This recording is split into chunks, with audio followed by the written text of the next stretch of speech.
Esta é uma mensagem bíblica produzida pela Orvalho.com, um ministério de ensino ao corpo de Cristo.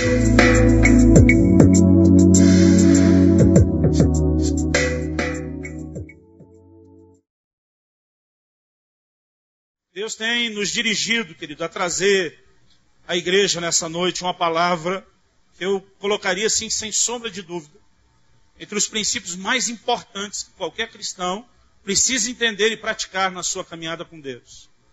Mas você há de reconhecer comigo que apesar da importância, da relevância disso, nós somos muito omissos. E segundo aos Coríntios, no capítulo 4, no versículo 16, nós temos um texto que eu quero usar como ponto de partida. Ele diz assim: por isso não desanimamos. Pelo contrário, mesmo que o nosso homem exterior se corrompa, contudo, o nosso homem interior se renova de dia em dia.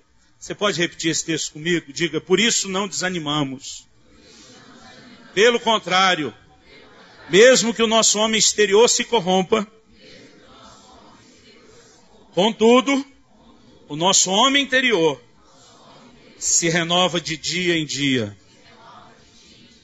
Eu quero falar hoje, querido, sobre um princípio que eu chamo de renovação diária. O apóstolo faz uma declaração surpreendente, ele diz: por isso não desanimamos. Tem outra versão que diz: por isso não desfalecemos. E eu fico pensando comigo mesmo, talvez nunca foi tão importante entender como que alguém pode chegar ao ponto de fazer essa afirmação, que ele não desanima, que ele não desfalece. Eu sou filho de pastor, eu cresci, não só no meio cristão, mas no contexto do ministério. Eu estou pastoreando há mais de 15 anos e, querido, nunca se soube de um momento antes na história onde se encontrasse tantas pessoas desanimadas, abatidas. Nós temos descoberto coisas e afirmações surpreendentes em relação à forma como as pessoas têm encarado, enfrentado depressão, síndrome disso, síndrome daquilo. E a grande verdade é que Paulo diz que apesar do homem exterior, e aqui ele está falando do corpo, se corromper, e eu acredito que ele não está falando só da luta contra o pecado, eu acredito que ele não está apenas falando daquela carnalidade contra a qual você precisa batalhar, mas eu creio que ele está falando das lutas que você enfrenta naturalmente. Eu creio que ele está falando de um corpo que está morrendo à prestação, é isso que é o envelhecimento. Nós estamos aos poucos nos preparando para o fim, essa é a grande verdade. Ele diz, apesar dessa condição exterior, ele diz o homem interior, e aqui ele não está mais falando do corpo, mas sim do espírito e da alma. Ele diz o homem interior se renova de dia em dia. Há um princípio, querido, chamado renovação diária.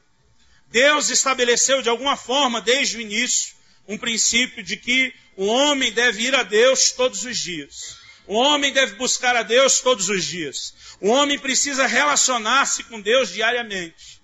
E é nessa relação diária que encontramos forças. É nessa relação diária que nós somos renovados. É nessa relação diária que nós somos abastecidos, ao ponto de poder dizer, não desanimamos, não desfalecemos. Mas a grande verdade, querido, que nós vivemos com um tipo de conceito de que você vai uma vez por semana no culto. Isso os fiéis que não falham, Porque nem todos podem dizer que é uma vez por semana. E você age quase como se fosse um crente camelo. Você enche o tanque d'água e diz, agora eu enfrento uma semana ou duas de deserto. Estou abastecido. Fui fortalecido. Mas, querido, Deus nunca estabeleceu um padrão de busca semanal, quinzenal, mensal, o que quer que seja. O padrão que Deus tem estabelecido desde o início é um princípio de um relacionamento diário. E é nesse relacionamento diário que nós somos renovados. Você pode dizer amém? Amém. Gênesis, no capítulo 3, querido, no versículo 8, a Bíblia diz o seguinte: quando ouviram a voz do Senhor Deus que andava no jardim pela viração do dia, esconderam-se da presença do Senhor Deus, o homem e a sua mulher, por entre as árvores do jardim. Quando Adão e Eva pecam, existe um momento específico depois do pecado que eles são tomados de medo. A Bíblia diz que eles ouviram a voz de Deus e eles perceberam que já era a viração do dia. Aparentemente, o texto sugere que Deus os visitava no jardim diariamente. Desde o início, querido, antes que fosse estabelecido qualquer padrão de culto, qualquer ritual de sacerdócio, de ministração ou coisa do gênero, Deus já parece ter estabelecido um padrão de um contato diário. E aí você começa a observar na própria Bíblia, na própria palavra de Deus. A Bíblia diz em Lamentações de Jeremias 3, versículos 22 e 23, as misericórdias do Senhor são a causa de não sermos consumidos, porque as suas misericórdias não têm fim, renovam-se a cada manhã. Eu acho tremenda essa afirmação da palavra de Deus. Ao mesmo tempo que diz que as misericórdias do Senhor não têm fim, então não existe nenhum problema no estoque, não está em falta, não existe uma necessidade de reposição. Depois de dizer que as misericórdias do Senhor não têm fim, a Bíblia diz, elas se renovam a cada manhã. Significa que cada novo dia, querido, é um dia onde novamente nós temos que nos posicionar para buscar a Deus e para receber em Deus e de Deus aquilo que Ele tem para nós. Mesmo que as suas misericórdias não tenham fim, existe uma renovação da parte de Deus de estender essas misericórdias novamente a cada novo dia. Isso não significa apenas uma nova oportunidade, mas significa que Deus trata conosco em cotas diárias. Você pode dizer amém? Fala para alguém ao seu lado. Deus trata conosco liberando cotas diárias. Não foi essa oração, querido, que Jesus nos ensinou, a oração modelo, a chamada oração do Pai Nosso? Ele nos ensina a dizer, o pão nosso de cada dia nos dá hoje. Ele fala que é um pão cotidiano, é uma provisão diária.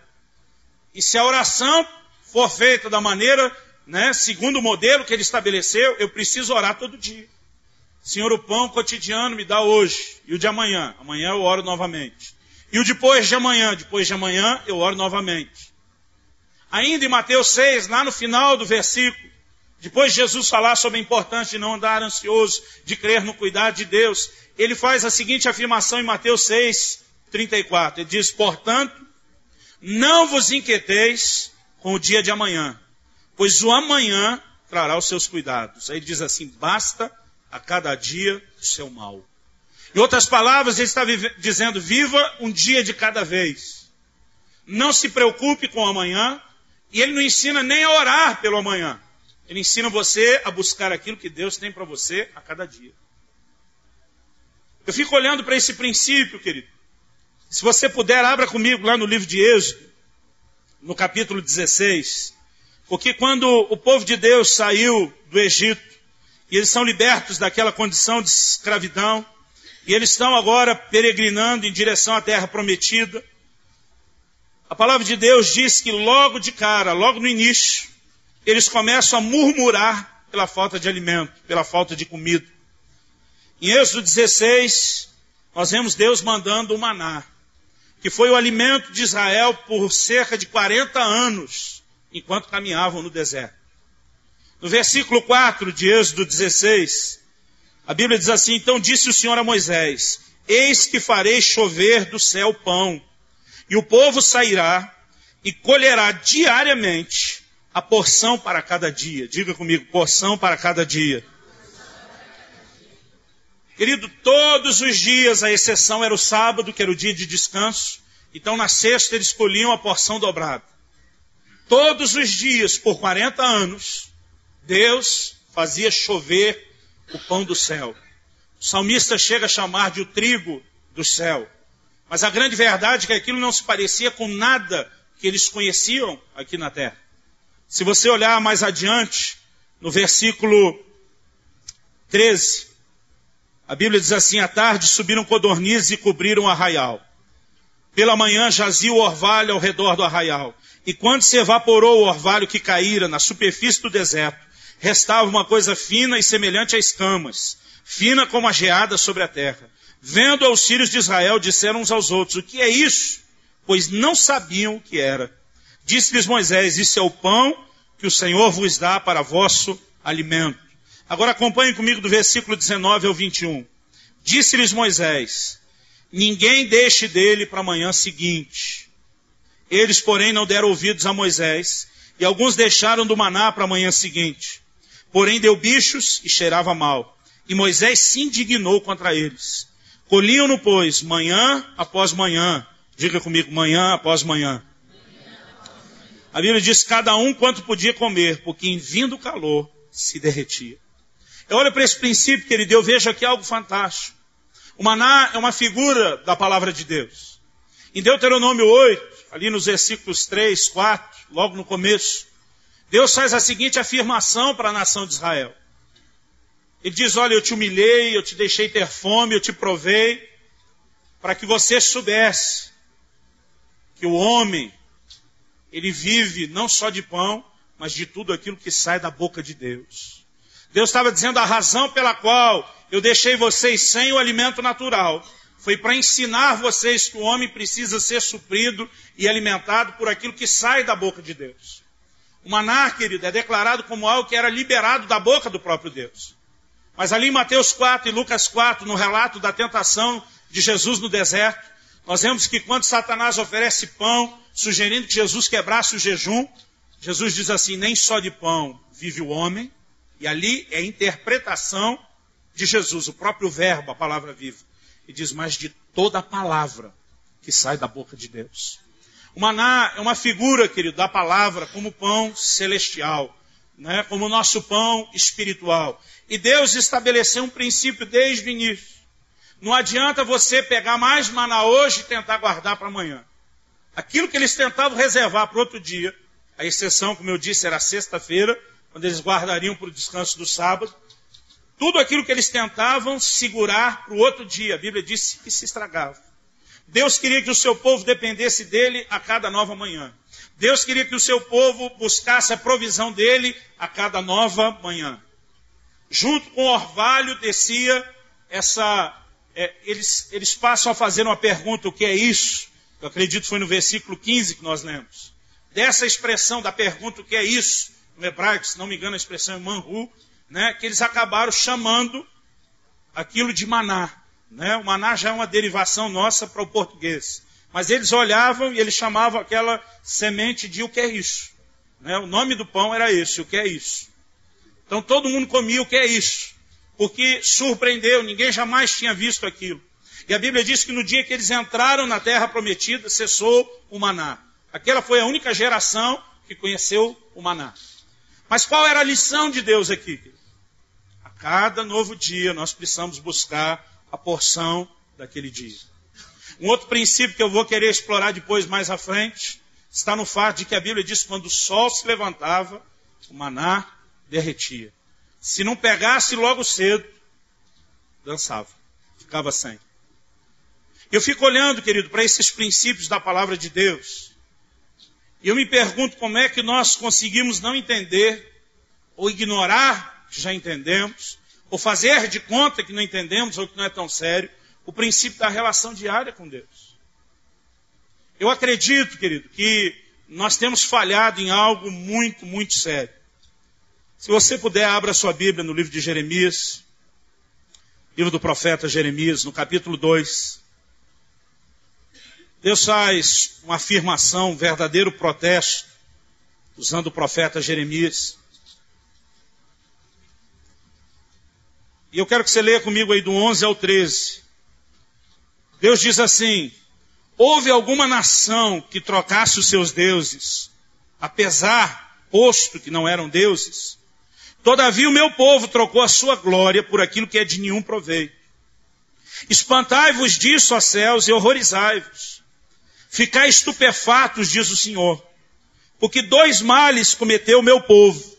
A mim me deixaram um manancial de águas vivas e cavaram cisternas rotas que não retêm as águas. O protesto de Deus aqui é o seguinte, o meu povo cometeu 2 males, 2 maldades. A primeira, ele diz, eles me deixaram, eu, o manancial das águas vivas. E diz a segunda, cavaram para si cisternas rotas. Vamos pensar, querido, com a mentalidade de quem ouviu essa palavra na época e que não tinham as facilidades que nós temos hoje da água encanada. Normalmente, os povos, as culturas, eles procuravam se estabelecer não só próximo dos rios, que ajudavam eles a regar a terra, mas normalmente eles procuravam também as fontes, os lugares onde haviam as fontes das águas.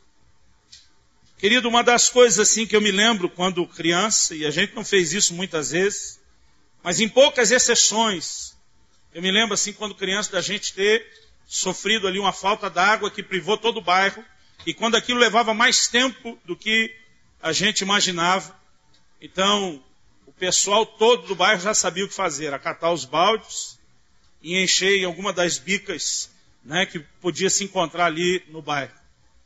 Querido, se existe algo assim que eu me lembro, dá um terror na minha alma de lembrar, é ter que buscar água. Por quê? A água é pesada, você faz um esforço enorme para andar carregando às vezes 2 baldes. Nós aqui no sul não fomos treinados na arte de carregar lata d'água na cabeça, né, que era um recipiente a mais. E tudo aquilo que dá um trabalho enorme para buscar, vai num segundo. E de repente assim, era 1 hora tentando carregar aquela água e fazendo de tudo. E a gente tentava encher o máximo para aproveitar a viagem. Depois dava muito mais trabalho andar com aquilo sem derrubar, né? E depois chegava em casa, era ali um banho, uma descarga, e todo aquele trabalho foi embora. Então as pessoas, não só pela sua subsistência, mas até pela conveniência, elas procuravam se estabelecer próximo às fontes.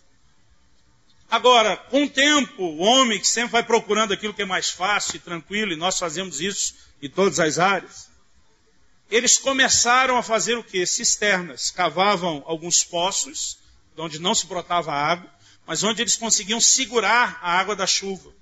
Porque se ele tivesse o estoque numa cisterna na sua própria casa, isso significava que ele tinha que andar menos até a fonte. Então, a ideia das cisternas surge para facilitar a vida das pessoas e evitar a necessidade de depender só da fonte e de caminhar até ela. Só que Deus se compara com um manancial de águas vivas e diz, vocês me trocaram por uma cisterna. E Deus diz, além de tudo, é uma cisterna rota, que não tem a capacidade de reter a água. O que Deus está dizendo? Que no reino espiritual não existe nenhum estoque, não existe nenhum depósito que você possa fazer para se conservar por muito tempo sem ter que ir à fonte. Por mais que a gente tente esse tipo de conveniência, não existe. E Deus diz, meu povo cometeu 2 maldades. Eles deixaram de me buscar como a fonte, da qual você tem que depender diariamente, e tentaram prover para si uma cisterna, um depósito, para que justamente não dependam de me buscar e de virem até a fonte. Mas Deus está dizendo que a cisterna não pode reter as águas. Não existe forma, querido, de você sobreviver espiritualmente, deixando de se relacionar com a fonte. E o relacionamento com a fonte tem que ser um relacionamento diário. Você pode dizer amém? Amém. Fala para alguém ao seu lado. Você tem que entender que a relação com Deus é diária. Agora, eu vou deixar de lado só por um pouquinho a questão do relacionamento diário. E eu quero falar só da relação com Deus em si. Depois a gente volta no aspecto diário. Porque algo que nós precisamos entender, querido, assim, lá no íntimo, por revelação de Deus, é que não existe nada mais importante. Não existe nada mais importante, mais valioso, mais prioritário do que a sua relação com Deus. Você pode dizer amém? Abra sua Bíblia no Evangelho de Lucas, no capítulo 10. Evangelho de Lucas, capítulo 10. E nós encontramos uma afirmação do Senhor Jesus que é muito forte.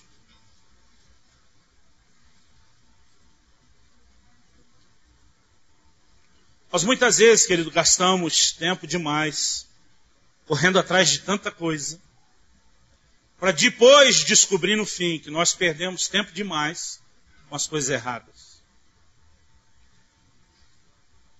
O rei Salomão foi de longe assim, dos reis que tiveram maior glória, maior expressão, brilho, nome.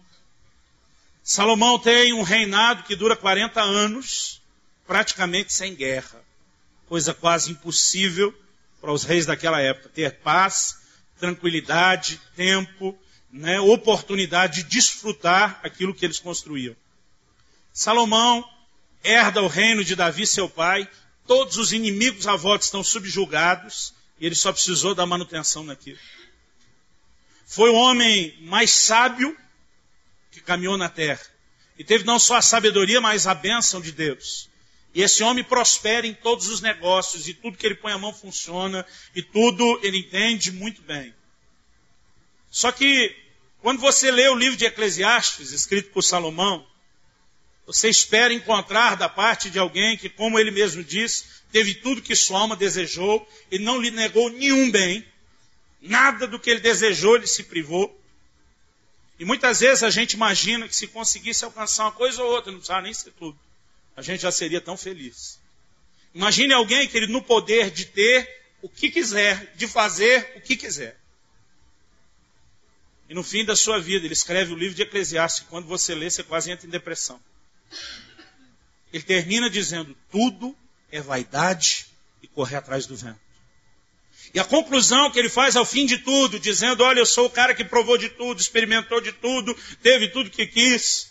Alguém que supriu todos os seus desejos, teve poder para fazer o que quiser. Ele termina dizendo o seguinte, lembra do teu Criador, nos dias da tua mocidade, antes que cheguem os maus dias, em que você diga, eu não tenho neles prazer. Alguém, querido, que teve uma capacidade de questionar a vida e o funcionamento de todas as coisas, no âmbito natural, nos relacionamentos. Ele termina dizendo, a única coisa que realmente importa é saber que um dia você vai dar conta a Deus de tudo que você fez e que você não pode descobrir só no fim da vida que devia ter buscado Ele antes. Desde cedo, desde pequenininho, eu acho que eu tinha a mania de ficar pensando, questionando algumas coisas. Eu falei aqui hoje de manhã, meu pai olhava para o meu irmão mais velho, o Adriano, e dizia, você vai ser atleta. Para o mais novo, o Paulo dizia, vai ser cantor, porque o Paulo cantava até no chinelo, imaginando o microfone. Eu volta e meia, eu estava sentado assim no chão, com a porta, no canto da casa, olhando para cima. Tem até algumas fotos assim, olhando para cima. E meu pai perguntava, o que você está fazendo? Eu dizia, estou pensando. Então ele dizia, você vai ser filósofo.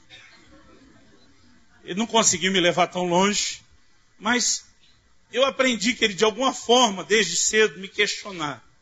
O que é mais importante na vida? Para quê? Para que você se dedique a buscar a coisa correta. E eu descobri bem cedo, um cara como Salomão, falando esse tipo de coisa toda. Eu falei, é alguém que nós temos que ouvir. Eu tomei uma decisão, querida, ainda na minha adolescência, que eu não queria perder tempo com nada. O mais importante que parecesse aos olhos dos homens, que qualquer pessoa que já não tenha percorrido esse trecho antes, não acabasse depois dizendo, não vale a pena gastar tempo e energia nisso. Eu decidi, eu vou buscar Deus. Mas por muito tempo, o respeito desse tipo de questionamento sobre a vida, eu dava ele somente a Salomão, dizendo que foi o cara mais sábio. Mas um dia caminhou um homem nessa terra e ele diz, aqui está quem é maior do que Salomão. Foi o Senhor Jesus.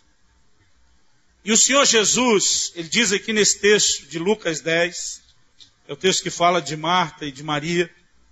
Ele diz assim no versículo 41 e 42. Agora ele está falando com Marta, para quem, de quem a Bíblia diz que ela estava agitada, distraída, ocupada com muitos serviços. Ela era hiperativa. Respondeu-lhe o Senhor, Marta, Marta, andas inquieta e te preocupas com muitas coisas. Entretanto, pouco é necessário, ou mesmo uma só coisa. Ele diz, Maria escolheu a boa parte, e essa não lhe será tirada. Querido, palavras do Senhor Jesus, poucas coisas são realmente necessárias de toda a correria que o homem tem nessa terra. E diz, ou mesmo uma só. Jesus resume de tudo o que alguém possa ter e fazer nessa vida. Ele diz que poucas coisas realmente são necessárias, e diz, uma só é o que realmente conta. E ele estava falando do que Maria fez. Ter tempo para se assentar aos pés do Senhor, para buscar a Deus. Querido, cada ano que passa, o estilo de vida nosso fica cada vez mais doido. Eu pastoreei os primeiros 11 anos do meu ministério em cidades do interior aqui do Paraná. Eu lembro de algumas casas onde nos convidavam para almoçar, que a irmã, quando acordava pela manhã, já planejando nos servir a macarronada lá no almoço, ela ia fazer em casa a massa do macarrão. Depois, ela ia preparar o restante, tudo era feito na hora. Quantas vezes, querido, eu fui almoçar em algumas casas, e a hora que você põe a comida na boca, você sabe a diferença do que foi feito no fogão a gás e no fogão a lenha. E era tão gostosa aquela comida feita no fogão a lenha. Houve uma época, querido, em que as pessoas realmente gastavam muito mais tempo. Hoje em dia, nem o miojo, querido, a gente consegue mais. Né? Agora saiu aqueles miojos de copo, para você não precisar usar nem a panela mais. Para você não precisar nem sujar o prato. É o cúmulo da praticidade. Você só joga a água ali, fecha os 3 minutos, abriu, manda ver e acabou. Sabe, nós vivemos um estilo de vida, querido, cada vez mais corrido. Eu uso demais, né, essa coisa de se locomover daqui para lá, de avião o tempo todo.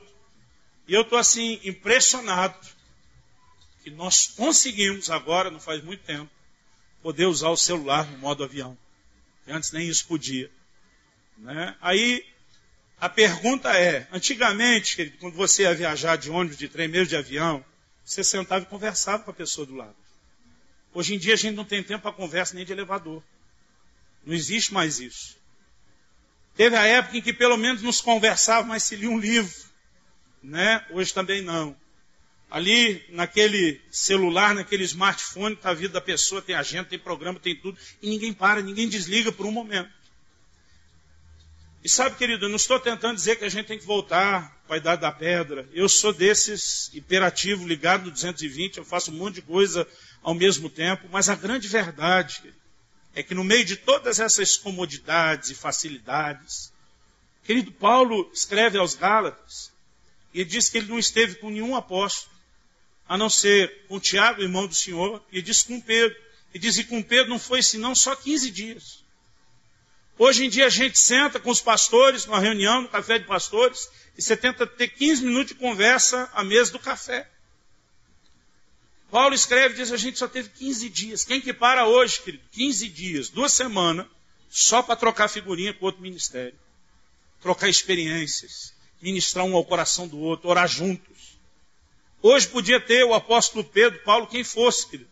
A gente não tem 15 dias para beber de uma fonte, de um homem de Deus como esse. E nós temos vivido um estilo de vida, querido, que é contrário àquilo que Deus programou e esperava do homem. Desde o início Deus disse, você trabalha 6 dias e uma semana você para. Você precisa interromper. E hoje a gente não desliga. Cada vez mais as cidades não dormem. Né? Aquilo não para. E por que eu estou dizendo isso, querido? Porque esse estilo de vida nos faz não ter tempo para o que é mais importante. A gente consegue tempo para qualquer coisa, mas a gente deixa de ter tempo para o que é mais importante. Eu tenho falado muitas vezes sobre Faraó, como uma figura de Satanás, né, que como tirano dominava e escravizava o povo de Deus. O Egito como uma figura do mundo, do lugar de pecado.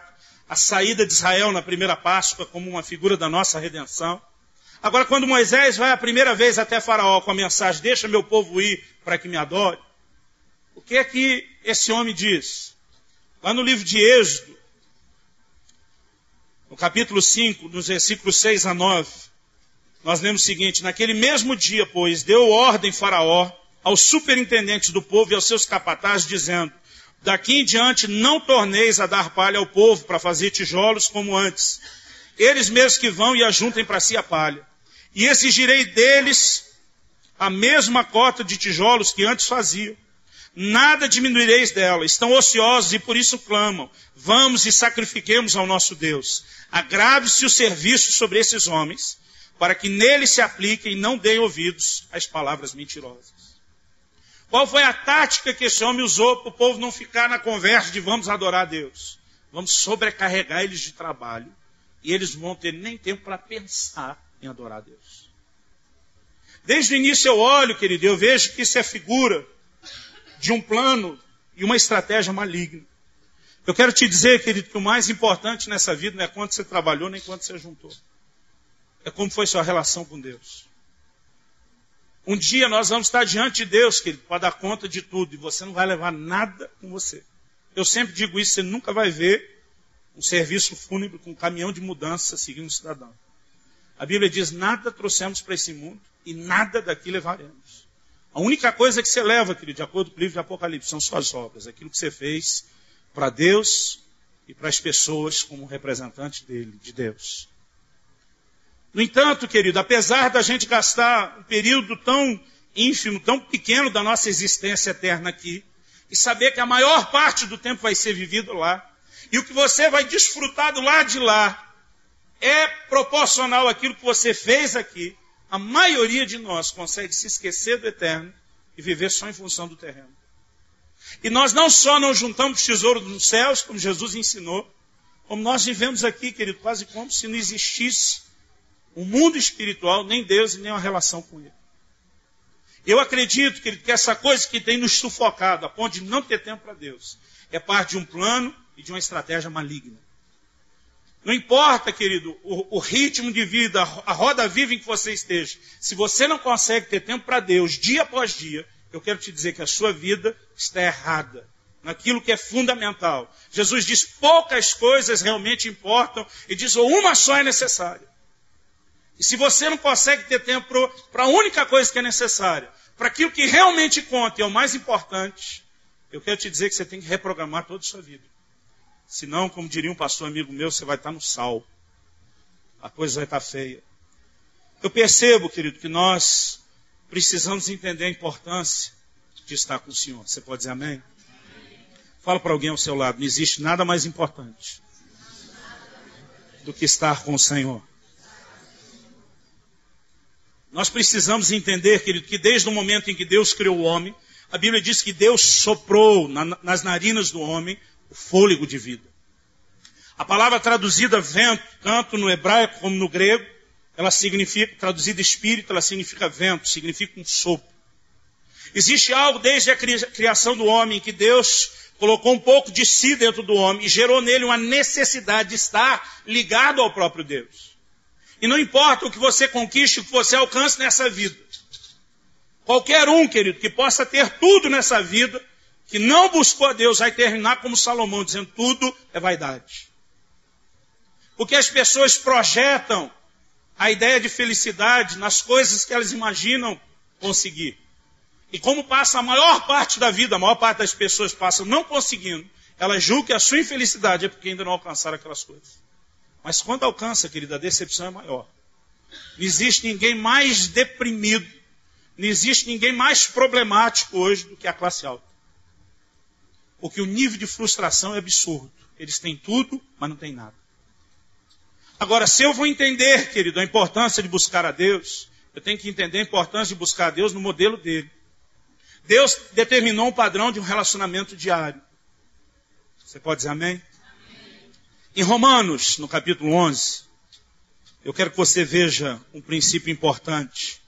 E aqui eu quero falar não só sobre a importância de você ter tempo com Deus todos os dias, mas qual o melhor momento do dia para que você tenha tempo com Deus? Eu creio que é assim que você acorda, é logo pela manhã. Deixa eu dizer algo, querido. Eu não creio que a igreja peca tanto, faltando nesse momento, que eu chamo de um devocional diário. Eu não creio que a igreja peque tanto nisso por falta de instrução. Eu, pelo menos, cresci ensinado, doutrinado e disciplinado nessas coisas. Eu nasci num lar cristão. Minha mãe está aqui hoje, é testemunha. Meu pai ensinou o padrão, acordou, não toma café enquanto não fizer o devocional com Deus. Ai de nós se fôssemos pegos lendo um gibi antes de ler a Bíblia. Porque a primeira coisa que nós somos ensinados e treinados desde criança, e eu reproduzo isso com os meus lá em casa, a primeira coisa, acordou, tem que ler a Bíblia, tem que ter o tempo com Deus. Sabe por quê, querido? Existe uma lei espiritual, que é a lei das primícias.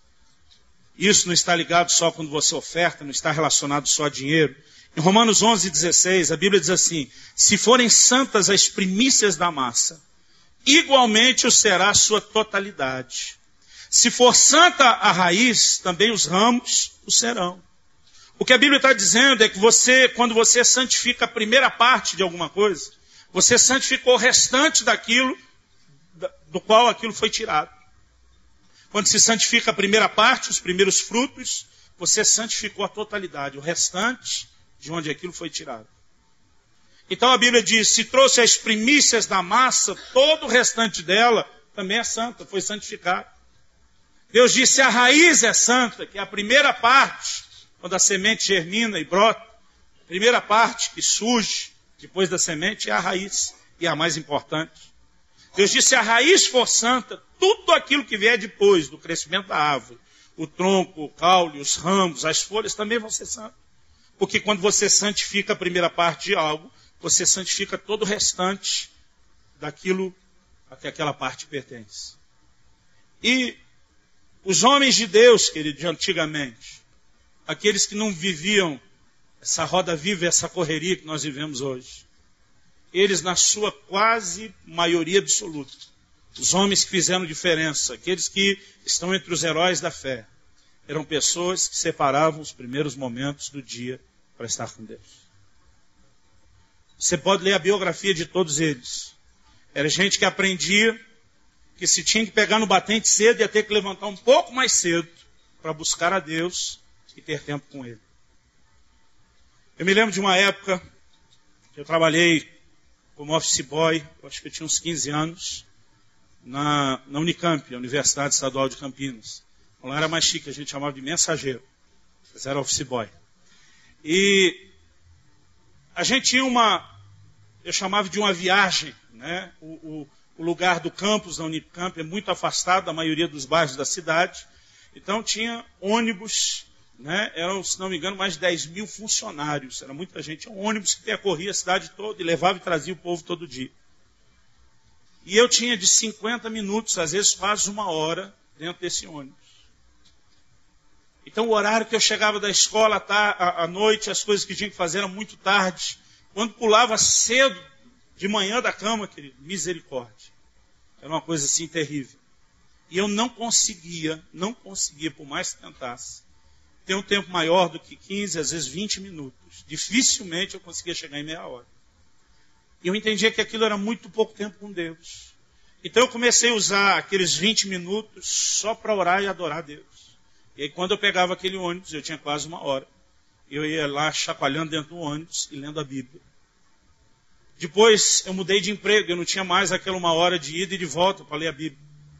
Então eu lia um pouco menos no circular e eu tinha 15 minutos quando eu trabalhava num banco, que era o horário de lanche todo dia.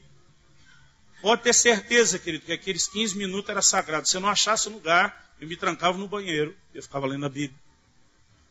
Eu comecei a buscar a Deus, querido, num ritmo de vida que nunca depois me deu o direito de dizer eu não tenho tempo para isso. Porque o tempo, querido, você faz para aquilo que é mais importante. Me lembro as noites que eu dormia tão pouco, levantava parecendo um zumbi no dia seguinte de sono, porque queria conversar um pouco mais com aquele no telefone. A gente queria namorar um pouco mais. E mesmo assim, querido, às vezes não tem nem mais assunto. Sabe quando você combina, vamos desligar no 3, daí não desliga, daí combina de novo, e é meia hora para desligar. Às vezes não tem nem motivo, mas você quer estar junto. Todas as vezes que eu estou a fim de ver um filme, por exemplo, não importa o horário que eu chegue, o cansaço que esteja, eu vou dar um jeito de assistir. E a gente arruma tempo, querido, por que quer, mas para as coisas de Deus a gente diz, não tenho tempo. Eu creio, querido, que nós precisamos reprogramar a nossa vida. Se você não conseguir ter tudo de manhã, você tem que ter no mínimo um começo. Você pode dizer amém? Porque depois que o sol sobe, o maná evapora.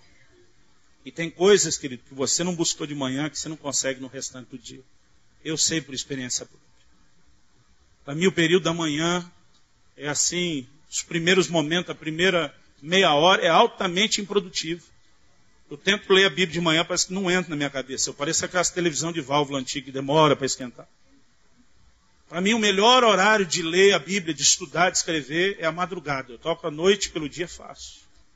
Mas nada substitui os momentos de oração do início do dia. Você pode até decidir ler a Bíblia depois. mas você tem que estar com o Senhor no início do dia. Você pode dizer amém?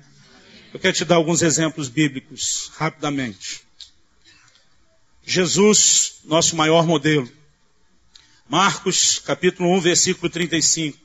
Levantando-se de manhã muito cedo, estando ainda escuro, saiu e foi para um lugar deserto e ali orava. Interessante é que ele está no auge do ministério, muita gente sendo curada, todo mundo procurando ele, mas ele dá um jeito de se afastar. A Bíblia diz, levantando-se de manhã muito cedo, estando ainda escuro, saiu, foi para um lugar deserto e ali orava. Deus fala com Moisés em Êxodo 34, versículo 2. Prepara-te para amanhã, para que subas pela manhã ao Monte Sinai e ali te apresentes a mim no cimo do monte. Isaías 50, versículo 4. O Senhor me deu língua de eruditos para que eu saiba dizer boa palavra ao cansado. Ele me desperta todas as manhãs. Desperta-me o ouvido para que eu ouça como os eruditos.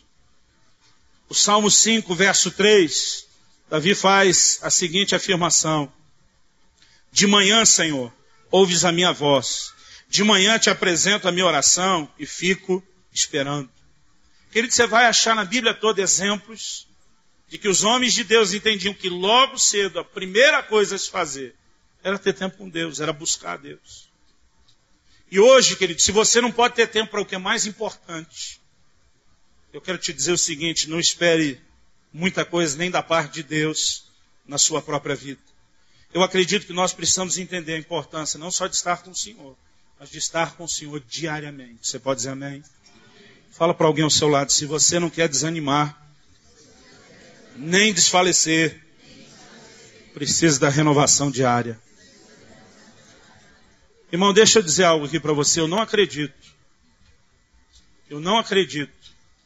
num ministério que não busque a Deus todos os dias. Eu tenho visto ao longo da minha caminhada pastores, líderes, gente que foi usada por Deus de deixar qualquer um de queixo caído. E de alguma forma eles começaram a se sentir tão especiais, que eles nem precisavam mais ir à fonte. Começaram a tentar viver de cisterna. E eu quero te dizer, querido, que isso não funciona para nenhum de nós. Não importa o nível de relacionamento que você tenha com Deus. Outro dia eu ouvi alguém dizer, não, agora eu já li a Bíblia toda, já estou assim mais ou menos por dentro do que ela diz, não preciso mais ler. Eu falei, querido, a gente não lê a Bíblia apenas para conhecer o que ela diz.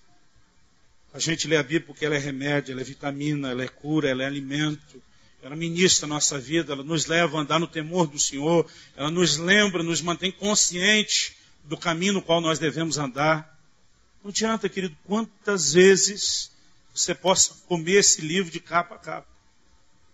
Não importa quantas vezes você já orou e adorou a Deus. Isso é algo que nós temos que fazer todos os dias. Você pode dizer amém? Querido, não existe na história nenhum indício de avivamento onde as pessoas não começaram a buscar a Deus diariamente. Durante muito tempo eu achava que o buscar a Deus diariamente era o resultado de um avivamento que veio. Mas quando você cava mais fundo, querido, você normalmente descobre que o buscar a Deus diariamente é que trouxe um avivamento e que foi mantido depois com a mesma busca diária.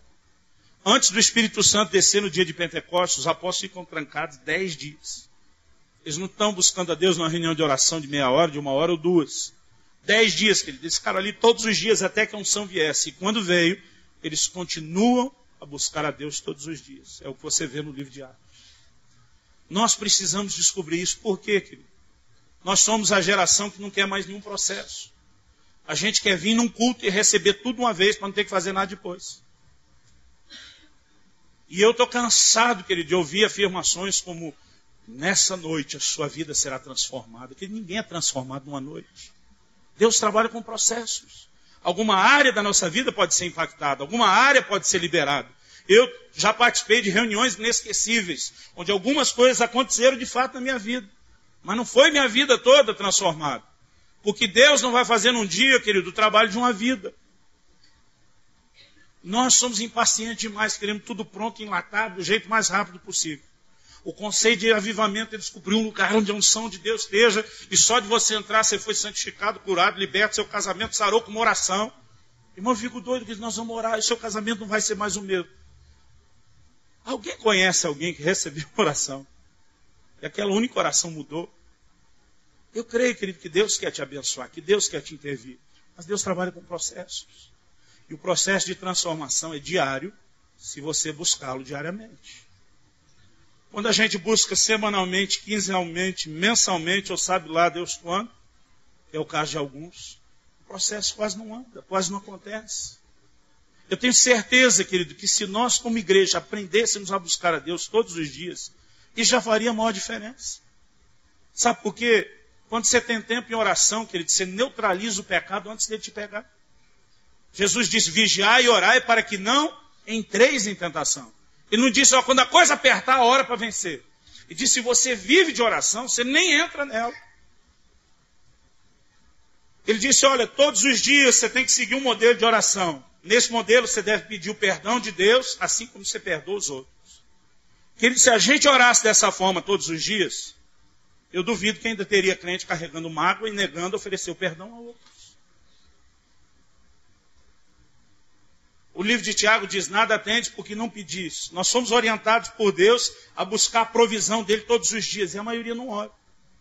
Só hora que a coisa arrebentou e está feia, aí nós vamos buscar alguém para orar e tentar salvar com um milagre o que nós não fizemos antes. Querido, eu estou convicto que se nós aprendemos a estar com Deus todos os dias e conseguimos trazer um bom depósito de Deus na nossa vida, então quando nós nos juntarmos com todo esse depósito de Deus, aí coisas extraordinárias vão começar a acontecer no nosso meio. Por causa de uma presença que cultivamos e de uma presença que trouxemos. Agora, sabe qual é o problema, querido? A gente tem que ter novidade todo domingo. Mas ninguém quer andar, ninguém não. Alguns não querem nunca andar naquilo que foi ensinado. A coisa está tão fácil, tão simples. É só fazer o que tem que ser feito, mas a gente não faz. E a gente sempre quer uma receita nova, uma unção nova e alguma fórmula mágica, milagrosa. Deus trabalha com processos. Como deve ser o nosso devocional diário, só para terminar. Além de falar que tem que ser diário e de preferência pela manhã para dar a Deus as primícias do dia, eu queria que você olhasse comigo Mateus, capítulo 6, versículo 6, onde Jesus faz uma das afirmações mais importantes sobre nossa vida de oração. E diz, tu, porém, quando orares, entra no teu quarto, e fechada a porta, orarás a teu pai que está em secreto. E teu pai que vem em secreto te recompensará.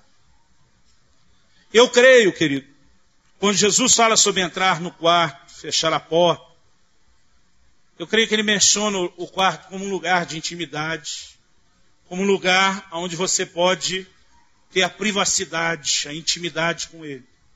Eu não creio que o devocional só possa ser feito no quarto. Eu, particularmente, comecei a desenvolver uma vida de oração mais intensa, me trancando no quarto.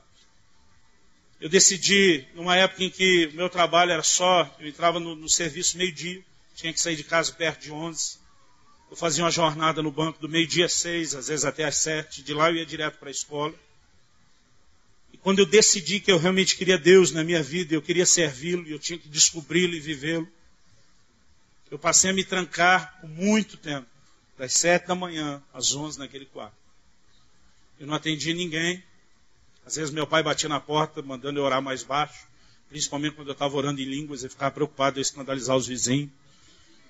Mas eu ficava ali trancado, querido, para ter aquele tempo com Deus. E a importância de você estar trancado é que normalmente não existem distrações. Agora, nem todos conseguem fazer aquilo no quarto. Pastor Marciano, por exemplo, desde que eu conheço, ele sempre faz o devocional na empresa, no lugar onde ele trabalha. Um dia eu dormi na casa dele, ainda não morava em Curitiba, e a gente foi dormir, eram umas 3 da manhã. E 6h30 ele levantou para sair. Eu falei, cara, que hora que você entra no trabalho? Ele falou, não, eu começo a trabalhar mesmo às 8h30. Eu falei, você vai sair daqui 6h30 para chegar lá o quê? 7 horas? Ele falou, é. Eu falei, você é muito Caxias. E eu, ó, desci o sarrafo nele. Quando eu terminei, ele falou, pastor, eu chego lá às 7, me tranco na minha sala, e até às 8h30 eu tenho meu devocional com Deus. Eu falei, desculpa aí então, vai lá, né? E eu ainda perguntei para ele hoje de manhã. Eu falei, você ainda mantém aquele ritmo de ser naquele lugar? Ele falou, cara, é uma disciplina que eu criei, eu não consigo fazer isso em casa, eu faço lá. Sabe, querido, o lugar em si não é o mais importante. Teve momentos, eu dividi um quarto com 3 irmãos, na casa onde eu cresci. Tinha hora que você não podia ter o quarto só para você. Eu me lembro de pegar o banheiro, em momentos onde a procura não era tão grande, e me trancar lá uns 15 minutos para ter paz, e ficar ajoelhado, orando no chão do banheiro. Porque o que eu queria era um pouco de sossego. Então, eu descubro, querido, que além de você ter que fazer isso todos os dias, além de preferência ser logo nas primícias do dia, você precisa aprender a se isolar. Outro dia alguém me perguntou, pastor, o que o senhor acha desse negócio de orar no monte? Eu falei, ué, Jesus fazia isso, né, irmão? Fazia, mostrei alguns textos para ele. Ele falou, por que orar no monte é melhor? Eu falei, irmão, não é que é melhor. Né? Eu falei, muitas vezes o monte nem é monte. Às vezes a gente chama de monte, é um montico. Eu falei, a diferença, querido, que quando eu vou para uma vigília no meio do mato, eu não fico atendendo celular, eu não fico levantando para ir no banheiro, né, para tomar água. Você está ali para aquilo, não tem outra coisa, não tem o que te distraia. Você não fica conversando no escuro, você já está ali. Eu me lembro de vigílias que a gente fazia na geada. A gente era tão fominha assim que nem a geada. A gente tinha o kit vigília já no carro. Era sempre uma japona a mais, o capuz, a luva, o cachecol, né, as caixas de papelão que a gente botava para diminuir ali o frio, a lanterninha, já era o kit vigília. Eu lembro de semana assim, da gente fazer 6 vigílias numa semana. Era uma loucura. Mas sabe, querido, a verdade é que você precisa encontrar um lugar onde a coisa renda. Né? Vai ter o seu tempo com Deus, que, pelo amor de Deus, desliga o telefone. Eu duvido os que são casados na hora do avivamento lá, marido e mulher, que você fica parando para atender o telefone. Mas depois, na hora de buscar, não posso, é importante. Querido, nós precisamos aprender a buscar a privacidade. Amém? De preferência, além diariamente pela manhã, um lugar a sós. Quais devem ser as minhas práticas? Querido, o devocional é seu. Então, não sou eu que vou dizer para você. Mas tem 3 coisas que eu acredito que nós temos que fazer todos os dias. A primeira delas é orar. Amém? Jesus ensinou o padrão de oração diária. O pão nosso de cada dia nos dá hoje, Mateus 6,11. Então existe oração diária. Eu acredito que nós devemos entender a importância. E às vezes eu tenho feito, eu falei orar primeiro, mas às vezes eu começo até gastando tempo com adoração. No Salmo 145, 2, a Bíblia diz assim, todos os dias te bendirei e louvarei o teu nome para sempre. Esse todos os dias, querido, eu entendo que não é só falar, olha, não vou interromper. Ele termina dizendo, e louvarei para sempre. Mas ele diz que a cada dia ele está com Deus. Nós não podemos louvar a Deus uma vez por semana na igreja, 2, talvez envolvendo a reunião da célula. Você tem que fazer isso todos os dias. Querido, eu aprendi logo cedo na minha caminhada com Deus. Entrei no carro, vai um CDzão de louvor e nós vamos embalar junto. Viaje, o trânsito que for, querido, aproveite para orar, para buscar a Deus, mas naquele seu momento devocional você precisa de adoração, amém? Em Deuteronômio 17, nos versículos 18 e 19, Deus instruiu o que todo rei em Israel tinha que fazer. Deus diz assim, também quando se assentar no trono do seu reino, escreverá para si uma cópia dessa lei num livro, do que está diante dos levitas sacerdotes, e o terá consigo, e nele lerá todos os dias da sua vida. Diga comigo, todos os dias da sua vida. Para que aprenda a temer o Senhor seu Deus, a fim de guardar todas as palavras dessa lei e esses estatutos para os cumprir. Isso fará com que o seu coração não se eleve sobre seus irmãos, não se aparte do mandamento. E ele termina dizendo, de sorte que prolongue os dias do seu reino, ele e os seus filhos no meio de Israel. Querido, naquela época não era privilégio de todos, como nós temos hoje, poder ter a sua própria cópia da lei. Mas Deus disse, pelo menos o rei vai ter que fazer isso. Ele vai ter que ler o livro da lei todos os dias da sua vida. Eu creio que é algo que nós precisamos ter no momento com Deus, todos os dias. É a leitura bíblica. Você pode dizer amém? Querido, se você ler 3,5 capítulos por dia, ou 3 num, 4 no outro, né? Para você não ficar calculando o meio. Você lê a Bíblia inteira em 1 ano. Um pouquinho por dia. Você tira ali, querido, 10, 15 minutos. Pastor, mas eu não tenho tempo de ler 3 capítulos. Lê um de manhã, um no almoço, outro de noite antes de dormir. Querido, como que você não tem tempo para isso?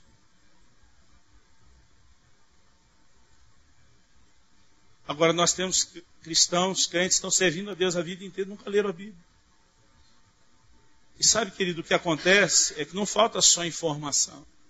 O que falta é alimento. O que falta é aquela renovação na sua vida que não vai deixar você desanimar nem desfalecer. Não há como ter uma caminhada, querido, decente com Deus, sem um relacionamento diário. Não há como ter um relacionamento sadio com Deus sem o princípio da renovação diária. E a grande verdade, querido, que nós não queremos ser a igreja que fica colocando espelhinho, puleirinho para o canarinho cantar. Se a gente não te der o que é mais importante, o que é básico, querido, daqui a pouco você está morto. Então, querido, quer você queira, quer não, quer goste, quer não, se você quer uma vida tremenda com Deus, você tem que entrar no processo de Deus. E isso envolve se relacionar com Deus todo dia. Você pode dizer amém? Amém. Vamos ficar em pé.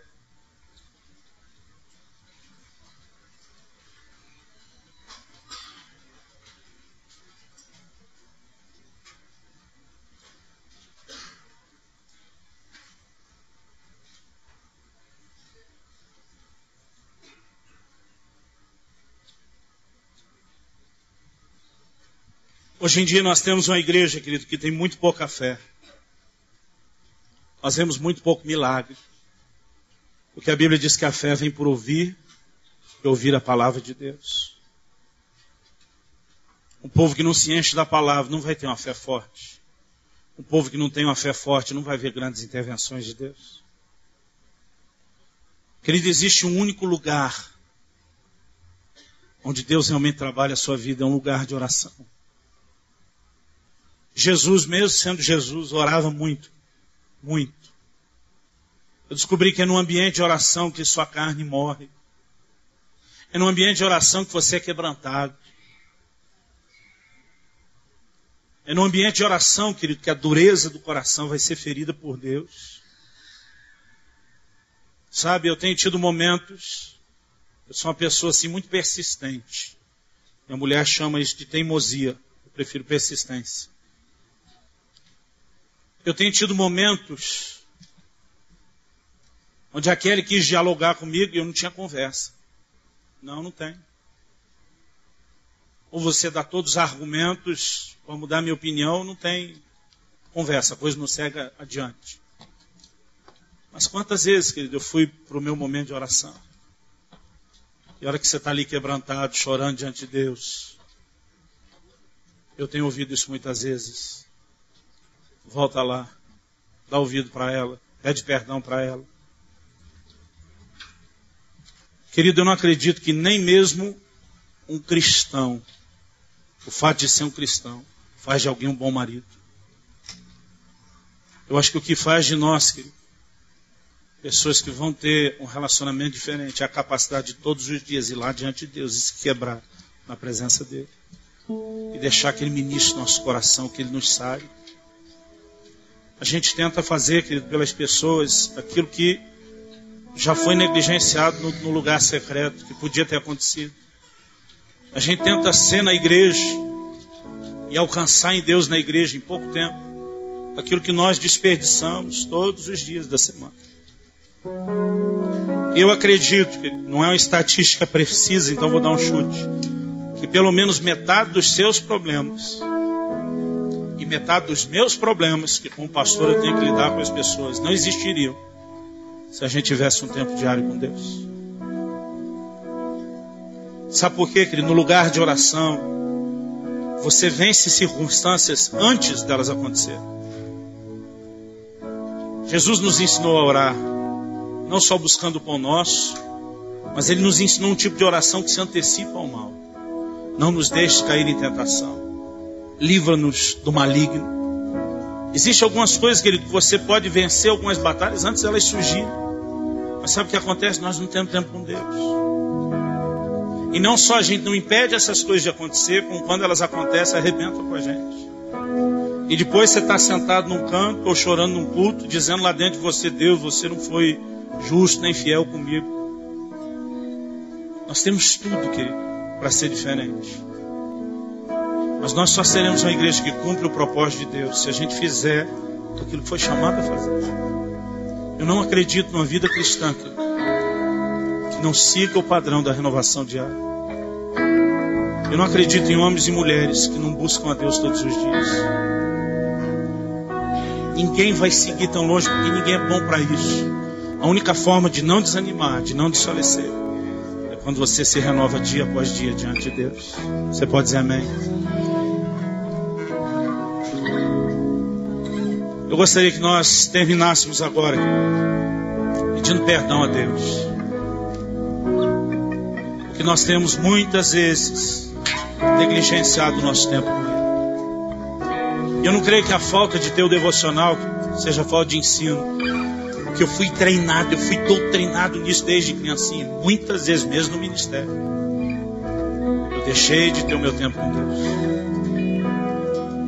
Eu ouvia um ditado do meu pai, que eu não sei de quem ele ouviu. Eu dizia o seguinte: quando eu deixo de orar um dia, eu sinto a diferença.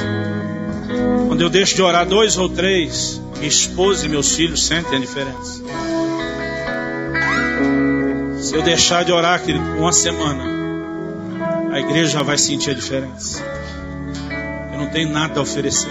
Não adianta você vir e falar de alguma coisa que você tem o conhecimento na mente, que não produz resultado nenhum. Eu acredito que o nosso problema não é só saber. Muitos de vocês estão cansados de saber dessas coisas. Nós precisamos entender, querido, a simplicidade de viver as práticas de Deus. E cada novo dia, viver isso com simplicidade. É no ambiente de oração, querido, que você vai ouvir Deus. É no ambiente de oração que o presbitério de Antioquia ouviu a frase: separai-me a Paulo e Barnabé para a obra que eu os tenho chamado. É ali que Deus fala, é ali que Deus dirige, é ali que Ele te corrige, é ali que Ele te dá estratégias para o dia. Querido, eu leio e estudo muito a Bíblia, mas a maior parte das mensagens que eu prego, elas não me são dadas enquanto estou lendo a Bíblia. Elas me vêm quando estou orando. A gente reúne o presbitério, planeja as coisas da igreja, mas a maior parte das decisões, estratégias que nós tomamos, nos são dadas enquanto nós estamos orando. A maior parte das experiências que eu conto e testemunho, elas acontecem no ambiente de oração. Um dia desse me deu um desespero, era 2 horas da manhã, eu estava mexendo no material no computador, me deu um desespero. Eu tinha que sair lá pro McDonald's do portão, o drive-thru fica aberto até de madrugada. Me deu um desespero. Pastor, era fome? Não, era um desespero, eu tinha que ir lá. E quando eu cheguei, interessante que 2 da manhã tinha fila ainda. Eu estou ali orando, dizendo: Deus, eu não creio que o Senhor está promovendo o marketing da rede. Deve ter algum motivo para esse impulso ter vindo ao meu coração. E Deus me disse: olha lá no fundo, na lata de lixo, do lado da Blockbuster. Eu olhei e tinha um rapaz pegando comida. O Espírito Santo falou no meu coração: eu te trouxe aqui para você pagar um lanche para ele, para você dar de comer. Sabe, querido, eu não fico de madrugada pensando onde que eu posso ir, achar alguém, dar alguma coisa, contar algo depois. A gente não planeja esse tipo de coisa. Mas é sempre quando você está com o coração derramado diante de Deus, que tem espaço para fazer algo na sua vida. Nós precisamos, querido, desse tempo com Deus. O que nós vamos ter depois no culto, nas reuniões, vai ser lucro. Vai ser o algo mais. Não vai ser o que você precisa. O que você precisa vai ser suprido dia após dia diante de Deus. Então, quando nós nos reunimos, Deus vai ter o que fazer através de nós, para aqueles que ainda não o conhecem. Meu Deus, nós queremos te pedir perdão essa noite. Perdão por, durante tanto tempo, não praticar ou falhar tão insistentemente no devocional diário, na prática da renovação diária. Os que de nós, talvez possamos dizer: eu não sabia. Nós te pedimos perdão por não ter buscado o entendimento antes. Aqueles de nós que sabíamos, mas não fazíamos, também te pedimos perdão pela nossa negligência.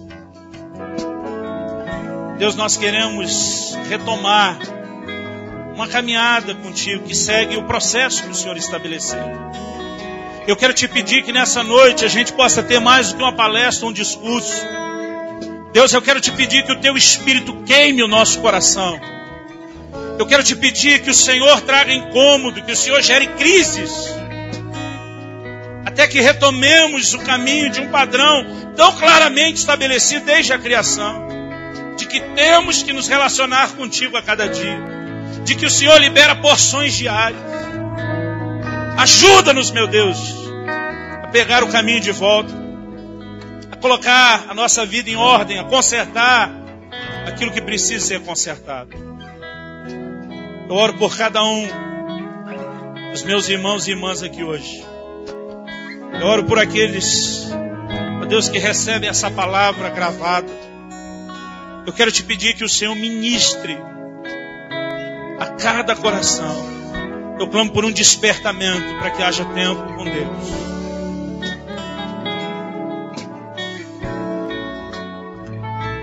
Eu clamo pelo teu perdão essa noite, em nome de Jesus. Querido, eu quero te desafiar a fazer a sua oração aí no seu lugar, em onde você está. Falar com Deus agora. Pedir perdão a Deus pela negligência. A pedir ajuda de Deus para retomar, querido, aquilo que você não deveria ter abandonado, ou para começar aquilo que talvez você nunca fez. Fique com Deus agora. Deus, eu clamo que nós possamos ter nessa noite mais do que informação. Eu clamo por um toque teu nas nossas vidas. Espírito Santo, eu clamo pelo teu sopro nas nossas vidas. Em nome de Jesus. Em nome de Jesus. Enquanto você fala com Deus, nós vamos...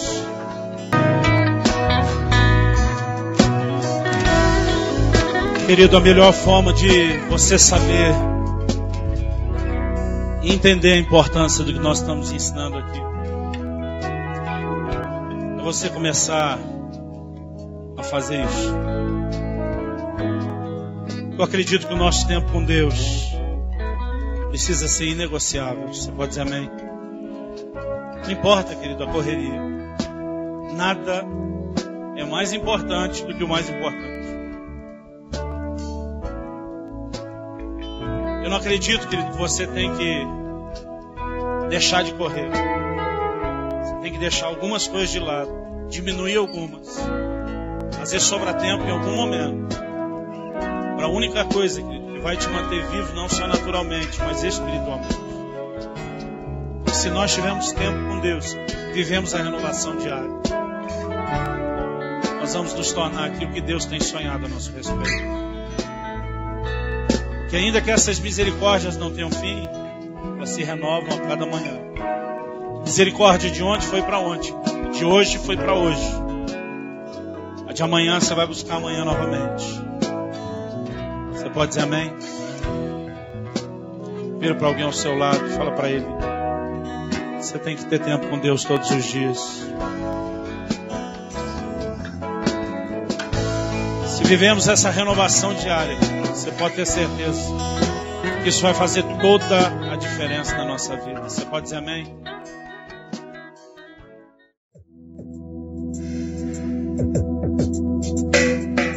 Para adquirir mensagens, livros e outros materiais do nosso ministério, ligue 41 3016 6588 ou acesse o nosso site www.orvalho.com.